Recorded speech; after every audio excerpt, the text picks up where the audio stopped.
where did you meet Sasha? Here in Lviv. I came here for the conference, and I was doing a research on the best way for us to do some volunteer services in Ukraine to preserve the Jewish heritage.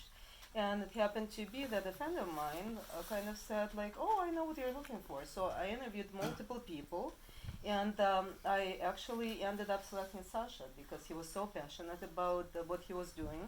And I truly liked the idea of restoring the synagogue. I came here for a tour, and we met for like few hours. And when I came back home to our federation, I said, I found a guy, and we are going to work with him. And luckily, everyone said, do whatever you feel like doing. We trust you fully and entirely. And I'm glad that they did. So we are here for the third day. This is like the third day of our stay in Lviv. And everyone is just so impressed how well. Two questions. So one is, how did you choose Ukraine in the first place? Well, I was born in Lviv. You were born in Lviv. And that answers that question. My parents immigrated back in '89. I was 14 back in that day, and I have been working for the Jewish community back at home in Minnesota. And whenever there is like an idea that has anything to do with Russia or Ukraine, they turn to me. So this time around, it was actually Josh's idea to do something here, and luckily things kind of came together. We were talking about it, and it was like a puzzle. You know, you have those small pieces, and then you put them together, and it becomes a beautiful painting. So we are now looking at a beautiful painting, and we are thinking of coming back, maybe on a yearly basis. Excellent. I'm done talking. Well, very good. That's a great introduction. That's a great introduction. So, Josh, how did you get started on this? Well, I mean, I went on another trip with the Federation through Minneapolis, and it was all about, doing things that are Jewish. Mainly this idea of not necessarily the exact tenets of the faith, it's more taking those ideas of Judaism and then doing with that. So I was at home, and I actually ended up, this crazy story is, I ended up finding an article about some people that lived here. Marla and it's like literally this is this weird triangle that I found the article, and I sent it to the Federation and said, why are people who aren't Jewish cleaning up Jewish places? Why shouldn't we bring Jews back to where we were from and really kind of use our own hands and our own minds to help out the place? So just this weird, then we got connections with Sasha, and then she was here, so it was just more of this idea of so you didn't have a Ukraine connection then. I found out later that I have family from the Ukraine, but so what were you all doing here? So we actually have an NGO a Ukrainian NGO that we started called Rohatin Jewish Heritage, and it's been going for 8 years. My grandmother was born in Rohatin, and 11 years ago I made my first trip there. And your home is in where? Well, San Francisco, but we don't have a home. Now you have a home. Now you have a home. We've got residency, and we've been living here for 3 years, and it's our third time here. We work for the NGO, and we are doing in the Ivano-Frankivsk Oblast what Sasha and others are doing in the Lviv Oblast. So we've got 2 Jewish cemeteries, 2 mass graves, and a civic reach out with students and others. And we're in our 8th year now. We had our own volunteer camp last week, and Lviv Volunteer Center has been helping us in Rohatin, and we help them in their projects in Lviv Oblast. Great. So Lviv has a rich Jewish history, right? And it's, so you must have this is what the military calls a target-rich environment. There's lots to be done here. So what kind of things have you been doing over the past 2 days? Mainly working in the synagogue. In the synagogue. The idea is to preserve the synagogue, because this synagogue this year it's 175 years how it was built, and that was the idea, to collect so many people that are very open-hearted people and who want to help, and we have some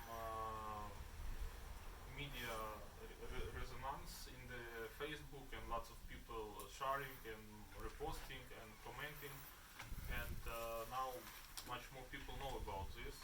For example, we have also friends from Kharkov. They came and they make a mosaics. It will be a present for this synagogue. We will put, because every Friday they came from Kharkiv, and they working with us in the master class. That's interesting. So why did they come from From the east. From east, because that's why we're going to east from west. You're going there, okay. Yeah. Because we invited them and they like to travel and they want to give their experience, I think. And it's it's no matter where you're going, but the thing where you will be, Yeah. and with whom you will be. Yeah. And I hope that everyone has good feelings and good spirit of all the people who are gathered. So what are you actually doing in the synagogue? What's what's the project there? For the project, help us to clean garbage, help us to make.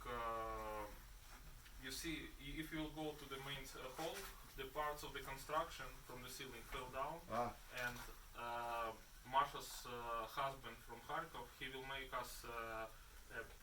From the pieces of decoration that fell down, he tried to teach some young people how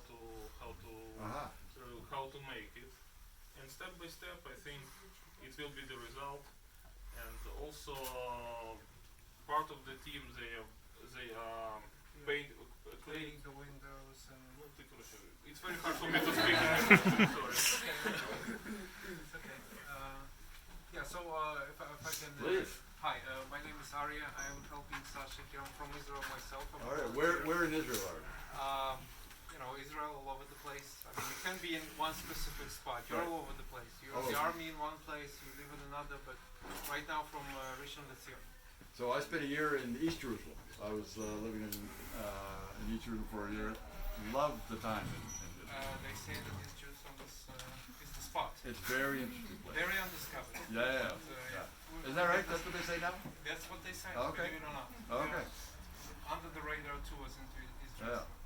But anyway, what we're doing here, like Sasha said, the main aim is to preserve the synagogue, to fill it with new meaning, to fill it with new life, and I think we have been very successful at this very camp, because you can see all those people. Yeah. And they were just talking, me and Misha over there yesterday night when everybody was playing an introduction game at the Great Hall, and we said that probably for 80 or 100 years these walls haven't seen as many people in them. Wow. That's hugely significant. Yeah.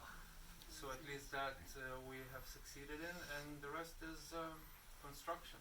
So, all right, you want to also mention the other two kinds of things that you're trying to do during this, which is the Sokal and the new cemetery. Yes, definitely. So this is about the synagogue, and the other two projects, the other project that we are doing in Lviv is the Yanivska Cemetery. It's a Jewish cemetery where we have the tombstones that we found last year. They were used to pave a street in Lviv. Wow. Back from the war, we unearthed them and we took them to the cemetery this year. We will try to catalog them, to have a complete list of what's there and prepare for an eventual construction of a memorial on that spot. Yeah. In that cemetery. Does the cemetery now exist? There is a cemetery there. Yeah, there's the new cemetery, right? It was ruined during the Nazi occupation, but in the Soviet time. But then the new community that came after the war, they start burying people. Yeah. So there's a new part. It's an old cemetery, but there's also a newer part to it. And also, what we're doing tomorrow, we have a field trip to Sokal, to a town called Sokal. And there's a synagogue there which is not in very good shape. It's full of rubbish, it's full of vegetation, and we're going to clear that and do very, very small steps to try to preserve that as well. So that's exciting. We That's have very a lot of work. exciting. Yeah.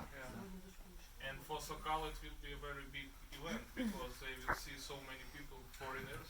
I don't know if they for the have first time since 1941. so many guests from other countries, and maybe they will